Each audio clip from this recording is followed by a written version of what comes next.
Bismillahirrahmanirrahim. Assalamualaikum warahmatullahi wabarakatuh. Alhamdulillah wa syukrulillah wa la hawla wa la quwwata illa billah. Allahumma shalli wa sallim ala nabiyyina Muhammad wa ala alihi wa sahbihi ajma'in. Amma ba'du. Baiklah, langsung saja. Perihal untuk penilaian UAS mata kuliah fikih zakat jurusan Hukum Ekonomi Syariah semester 5 IAI Tazkiyah Sentul. Maka saya di sini akan memaparkan kesimpulannya dari wawancara yang sudah dilakukan oleh HES 21 beberapa waktu lalu, yang dimana kami mewawancarai dua petugas ya dari bagian zakat lembaga Persis Kota Tasikmalaya gitu, atas nama Ustadz Heru dan Ustadz Apeh. Oke, jadi kalau perihal temanya tidak ada tema khusus begitu untuk wawancara kemarin, tidak ada memfokuskan ke satu hal tertentu, sedangkan formatnya itu lebih ke diskusi ya, atau tanya jawab begitu. Nah, jadi ada beberapa pertanyaan dari teman-teman begitu. Salah satunya yang pertama itu, bagaimana antusiasme masyarakat Indonesia terkait dengan kesadaran untuk membayar zakat. Nah, jadi kami mendapatkan penjelasan gitu ya dari narasumber kami, bahwasanya antusiasme masyarakat Indonesia ini masih sangatlah belum optimal begitu. Yang dimana data yang kami diberitahukan begitu ya, seharusnya itu zakat dari seluruh Indonesia itu bisa lebih dari puluhan triliun begitu. Akan tetapi yang didapatkan itu hanya sekitar 10% begitu dari puluhan triliun tersebut begitu, dari potensi yang bisa didapat tersebut. Dan memang begitu ya, kalau lembaga zakat itu ya jangan hanya harus menyalurkan dana begitu, menghimpun dana begitu, tetapi juga harus mengenalkan, menyadarkan serta mengajarkan zakat ini begitu kepada masyarakat. Karena memang seperti yang sudah disebutkan ya, yang tadi begitu, bahwasanya antusiasme masyarakat ini masih sangat-sangat kurang begitu untuk perkara zakat ini begitu. Jadi itu pertanyaan yang pertama ya. Lalu ada juga yang bertanya, apakah menggunakan sarana digital alarm zakat mempengaruhi kedisiplinan penunaian zakat masyarakat? Nah, untuk hal ini tentunya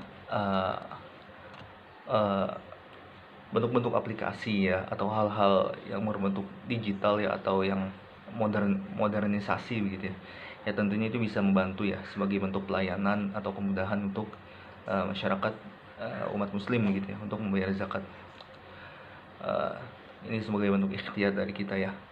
Oke, lalu ada juga pertanyaan lain begitu. Yang ketiga itu, bisakah zakat itu dianggap sebagai pajak juga begitu, sehingga orang yang sudah membayar zakat tidak wajib untuk membayar zakat, untuk membayar pajak, mohon maaf. Nah, di sini kami mendapatkan penjelasan begitu kemarin. Yang membayar ke Laznas begitu, atau lembaga zakat yang sudah disahkan oleh negara. Nah, hal itu bisa diajukan begitu ke Direktorat Pajak begitu, sehingga zakat tersebut bisa mengurangi pajak yang harus kita bayar begitu. Nah, hanya saja begitu ya, perlu digarisbawahi bahwasanya walaupun sudah ada begitu regulasi untuk mengurangi pajak begitu bagi orang-orang yang sudah berzakat, tapi pelaksanaannya itu masih kurang optimal begitu jika kita bandingkan dengan negara tetangga yaitu Malaysia begitu. Di Indonesia ini ya sudah ada sih regulasinya begitu ya.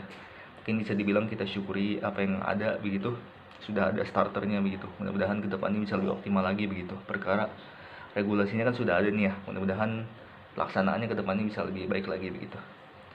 Oke, lalu ada lagi pertanyaan selanjutnya, apakah bisa menitipkan zakat ke seseorang atau saudara untuk disampaikan ke fakir miskin?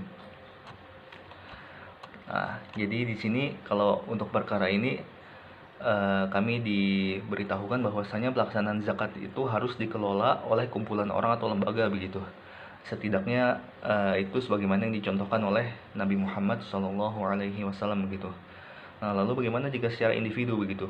Nah, kalau secara individu menurut fikih itu tetap sah begitu, tetapi hanya saja ini membuat kita kehilangan pahala sunnah begitu. Karena tadi disebutkan bahwasanya kalau semasa Nabi Muhammad masih hidup, zakat itu dikelola oleh sekumpulan orang begitu, enggak oleh individu begitu. Nah, selain itu juga dikumpulkan di satu tempat begitu ya. Eh, Semua orang begitu, zakat-zakat itu dikumpulkan di satu tempat begitu, bukannya oleh individu, maka zakat tersebut bisa efeknya itu lebih terasa juga begitu. Mungkin kalau individu hanya bisa untuk membeli sembako atau apa pangan sandang begitu, tapi kalau misalkan kita kumpulkan jadi banyak begitu ya, ya bisa bahkan membangun madrasah atau masjid atau lain sebagainya begitu.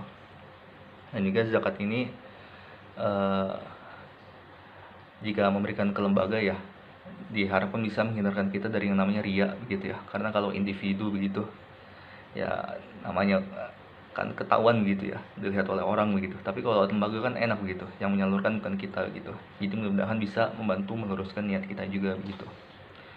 Oke, lalu ada pertanyaan selanjutnya, yaitu bolehkan zakat mal diberikan dalam bentuk selain uang seperti sembako? Nah, jadi kami mendapatkan penjelasan juga untuk hal ini. Ya, zakat boleh begitu, nggak harus eh, dalam bentuk uang begitu. Jadi yang utama itu disesuaikan dengan kebutuhan masyarakat gitu ya. Jadi zakat fitrah boleh dengan pangan dan boleh dengan uang, dan untuk zakat mal nilai pokoknya itu boleh diganti dengan hal lain asalkan keadaannya itu darurat atau kimah begitu ya, mungkin bencana alam atau lain sebagainya. Oke, lalu ada pertanyaan selanjutnya, apakah boleh zakat fitrah dan zakat mal diberikan kepada anak yatim? Nah, untuk perkara ini kami diberitahukan bahwasanya zakat ini lebih dikhususkan ke fakir miskin gitu. Sedangkan untuk anak yatim, gorimin, mualaf dan lain sebagainya, ya jika mereka tergolong juga ke fakir miskin gitu, ya, maka mereka juga dapat begitu, boleh diutamakan untuk mendapatkan zakat juga begitu. Dan juga seorang mustahik juga hendaknya mempunyai rekomendasi agar ia tidak salah sasaran memberikan zakat begitu. Karena nggak mungkin juga misalkan anak yatim gitu, tapi ternyata dia dapat warisannya banyak begitu ya.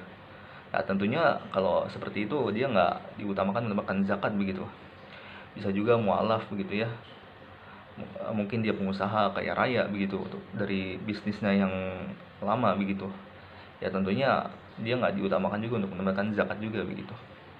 Jadi yang diutamakan zakat itu fakir miskin begitu. Oke, lalu pertanyaan selanjutnya ya. Dan juga yang terakhir, adakah kendala yang dihadapi masyarakat untuk membayar zakat? Jika ada kendala, apakah yang sangat menyulitkan masyarakat bahkan mungkin enggan untuk membayar zakat? Nah, untuk perkara hal ini disampaikan kepada kami bahwasanya ya kembali lagi ke lembaga zakat begitu ya. Lembaga zakat ini mempunyai PR begitu untuk menyadarkan masyarakat begitu. Dan lembaga juga harus dekat ke masyarakat agar dapat dipercaya begitu. Maksudnya apa begitu? Ya harus ada ikhtiar juga begitu dari lembaga begitu, seperti meningkatkan profesionalisme petugas-petugasnya begitu, mungkin dengan pensertifikatan para amilinnya begitu, dan juga transparansi pemberdayaan dananya begitu yang dikelola seperti apa begitu. Dan juga ada juga layanan untuk bertransaksi zakat begitu yang buka selama 24 jam begitu melalui web sebagai bagian dari digitalisasi begitu. Ini kembali lagi ke pertanyaan nomor 2 tadi begitu, sebagai bentuk ikhtiar kita ya di zaman yang sudah modern ini begitu. Dan juga ada tambahan data begitu, di tahun 2023 Persis ini mendapatkan sekitar 70 miliar begitu dari zakat begitu. Akan tetapi hanya mohon maaf ya, akan tetapi hanya 20% begitu yang benar-benar dari zakat begitu. Sisanya 70% ini dana dari bencana alam atau kemanusiaan begitu, mungkin seperti Palestina kemarin, atau mungkin bencana alam gunung meletus atau gempa dan lain sebagainya. Dan 10% itu dari yang lainnya seperti wakaf atau infak dan lain sebagainya. Jadi zakat itu hanya yang benar-benar zakat itu 20% ya, dan didominasi begitu dari dana-dana kemanusiaan atau bencana alam. Jadi memang masih kurang antusiasme masyarakat Indonesia. Ya mungkin ini ya yang bisa saya paparkan begitu dari apa yang dapat kami ambil begitu dari wawancara kemarin begitu. mungkin disudahi ya. Saya mohon maaf jika ada salah kata atau mungkin ada yang perlu dikoreksi. Saya memohon panduannya begitu ya Ustadz. Oke, mungkin sekian. Wabillahi taufik wal hidayah. Wassalamualaikum warahmatullahi wabarakatuh. Syukran.